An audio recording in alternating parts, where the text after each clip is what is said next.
सीतारामचन्द्राभ्यां नमः। श्रीमद् वाल्मीकि रामायण बालकांड 73वां सर्ग। श्री राम आदि चारों भाइयों का विवाह।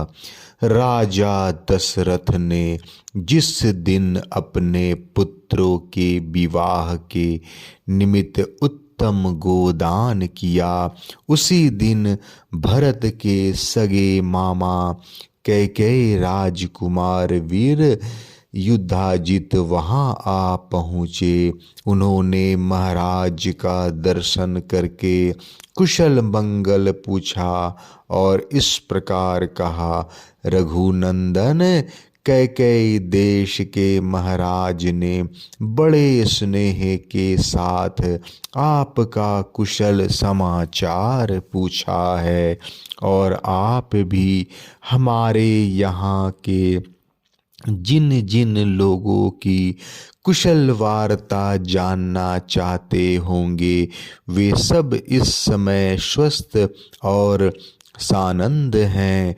राजेंद्र, कैकेयी नरेश मेरे भांजे भरत को देखना चाहते हैं, अतः इन्हें लेने के लिए ही मैं अयोध्या आया था।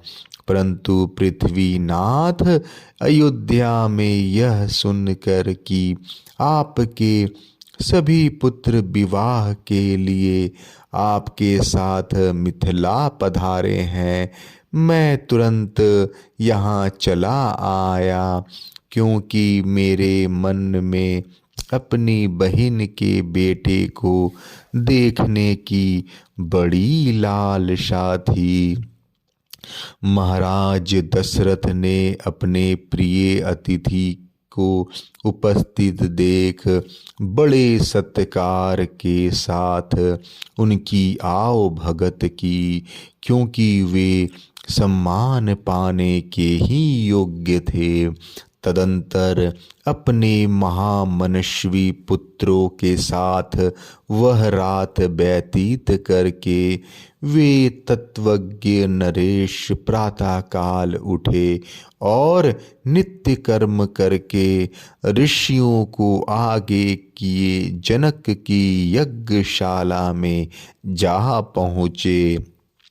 तत्पश्चात विवाह के योग्य विजय नामक मुहूर्त आने पर दूल्हे के अनुरूप समस्त वेशभूषा से अलंकृत हुए भाइयों के साथ श्री रामचंद्र जी भी वहां आए। वे विवाह का कालोचित मंगलाचार पूर्ण कर चुके थे तथा वशिष्ठ मुनि एवं न्यायन महर्षियों को आगे करके उस मंडप में पधारे थे। उस समय भगवान वशिष्ठ ने विदेह राज जनक के पास जाकर इस प्रकार कहा, राजन, नरेशों में श्रेष्ठ महाराज दशरथ अपने पुत्रों का वैवाहिक सूत्र बंधन रूप मंगलाचार संपन्न करके उन सब के साथ पधारे हैं और भीतर आने के लिए दाता के आदेश की प्रतीक्षा कर रहे हैं, क्योंकि दाता और प्रतिग्रहिता दान ग्रहण करने वाले का संयोग होने पर ही समस्त दान धर्मों का संपादन संभव होता है। अतः आप विवाह कलोपयोगी शुभ कर्मों का अनुष्ठान करके उन्हें बुलाइए और कन्यादान रूप स्वधर्म का पालन कीजिए। महात्मा वशिष्ठ के ऐसा कहने पर परम उदार, परम धर्मज्ञ और महातेजस्वी राजा जनक ने इस प्रकार उत्तर दिया, मुनि श्रेष्ठ, महाराज के लिए मेरे यहाँ कौन सा पहरेदार खड़ा है? वे किसके आदेश की प्रतीक्षा करते हैं? अपने घर में आने के लिए कैसा सोच विचार है? यह जैसे मेरा राज्य है वैसे ही आपका है। मेरी कन्याओं का वैवाहिक सूत्र बंधन रूप मंगलकृत संपन्न हो चुका है। अब वे यज्ञ वेदी के पास जाकर बैठी हैं और अग्नि को प्रज्वलित शिखाओं के समान प्रकाशित हो रही है। इस समय तो मैं आपकी ही प्रतीक्षा में वेदी पर बैठा हूँ। आप निर्विघ्नता पूर्वक सब कार्य पूर्ण कीजिए, विलंब किसके लिए करते हैं?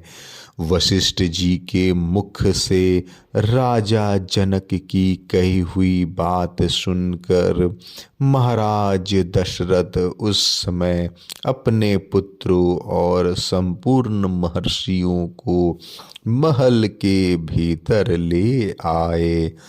तदंतर विदेहराज ने वशिष्ठ जी से इस प्रकार कहा, धर्मात्मा महर्षि, प्रभु आप ऋषियों के साथ लेकर लोकाभिराम श्री राम के विवाह की संपूर्ण क्रिया करवाइए। तब जनक जी से बहुत अच्छा कहकर महातपस्वी भगवान वशिष्ठ मुनि ने विश्वामित्र और धर्मात्मा सतानंद जी को आगे करके विवाह मंडप के मध्य भाग में विधि पूर्वक वेदी बनाई और गंध तथा फूलों द्वारा उसे चारों ओर सुंदर रूप में सजाया। साथ ही बहुत सी स्वर्ण पालिकाएं, यव के अंकुरों से युक्त चित्रित कलश, अंकुर जमाए हुए शकोरे, धूप युक्त धूप पात्र, षंडक पात्र, श्रुवाश्रुक अर्ध आदि पूजन पात्र, लीवा खिलों से भरे हुए पात्र तथा धोए हुए अक्षत आदि समस्त सामग्रियों को भी यथास्थान रख दिया। तत्पश्चात महातेजस्वी मुनिवर वशिष्ठ जी ने बराबर बराबर कुशों की वेदी के चारों ओर बिछाकर मंत्रोच्चारण करते हुए विधि पूर्वक अग्निस्थापन किया और विधि को प्रसन्नता देते हुए मंत्र पाठ पूर्वक प्रज्वलित अग्नि में हवन किया। तदंतर राजा जनक ने सब प्रकार के आभूषणों से विभूषित सीता को ले आकर अग्नि के समक्ष श्री रामचंद्र जी के सामने बैठा दिया और माता कौशल्या का आनंद बढ़ाने वाले उन श्री राम से कहा, रघुनंदन तुम्हारा कल्याण हो। यह मेरी पुत्री सीता तुम्हारी सहधर्मनी के रूप में उपस्थित है, इसे स्वीकार करो और इसका हाथ अपने हाथ में लो। यह परम पवित्र महान सौभाग्यवती और छाया की भांति सदा तुम्हारे पीछे चलने वाली होगी। यह कहकर राजा ने श्री राम के हाथ में मंत्र से पवित्र हुआ संकल्प का जल छोड़ दिया। उस समय देवताओं और ऋषियों के मुख से जनक के लिए साधुवाद सुनाई पड़ी। देवताओं के नगाड़े बजने लगे और आकाश से फूलों की बड़ी भारी वर्षा हुई।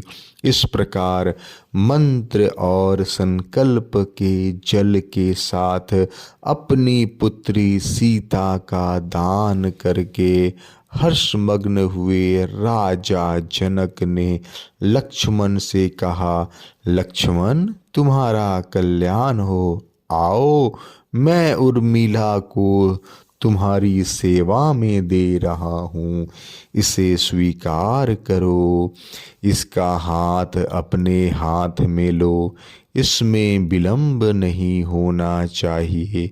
लक्ष्मण से ऐसा कहकर जनक ने भरत से कहा, रघुनंदन मांडवी का हाथ अपने हाथ में लो। फिर धर्मात्मा मिथिलेश ने शत्रुघ्न को संबोधित करते कहा, महाबाहो तुम अपने हाथ से श्रुतकृति का पानी ग्रहण करो। तुम चारों भाई शांत स्वभाव हो। तुम सब ने उत्तम व्रत का भली भांति आचरण किया है। ककुतस्थ कुल के भूषण रूप तुम चारों भाई पंक्ति से संयुक्त हो जाओ। इस कार्य में विलंब नहीं होना चाहिए। राजा जनक की यह बात, यह वचन सुनकर उन चारों राजकुमारों ने चारों राजकुमारियों के हाथ अपने हाथ में लिए। फिर वशिष्ठ जी की सम्मति से उन रघुकुल रंत महामनस्वी राजकुमारों ने अपनी अपनी पत्नी के साथ अग्निवेदी राजा दशरथ तथा ऋषि मुनियों की परिक्रमा की और वेदोक्त विधि के अनुसार वैवाहिक कार्य पूर्ण किया। उस समय आकाश से फूलों की बड़ी भारी वर्षा हुई जो सुहावनी लगती थी। दिव्य दुदुम्बियों की गंभीर ध्वनि, दिव्य गीतों के मनोहर शब्द और दिव्य वाद्यों के मधुर घोष के साथ झुंड की झुंड अप्सराएं नृत्य करने लगी और गंधर्व मधुर गीत गाने लगे। उन रघुवंश शिरोमणि राजकुमारों के विवाह में ये अद्भुत दृश्य दिखाई दिया। शहनाई आदि बाजों के मधुर घोष से गूंजते हुए उस वर्तमान विवाहोत्सवों में उन महातेजस्वी राजकुमारों ने अग्नि के 3 बार परिक्रमा करके पत्नियों को स्वीकार करते हुए वैवाह कार्य संपन्न किया। तदंतर रघुकुल को आनंद प्रदान करने वाले वे चारों भाई अपने पत्नियों के साथ जनवासे में चले गए। राजा दशरथ भी ऋषियों और बंधु बांधवों के साथ पुत्रों और पुत्र वधुओं को देखते हुए उनके पीछे पीछे गए। बालकांड 73वां सर्ग समाप्त। जय श्री राम।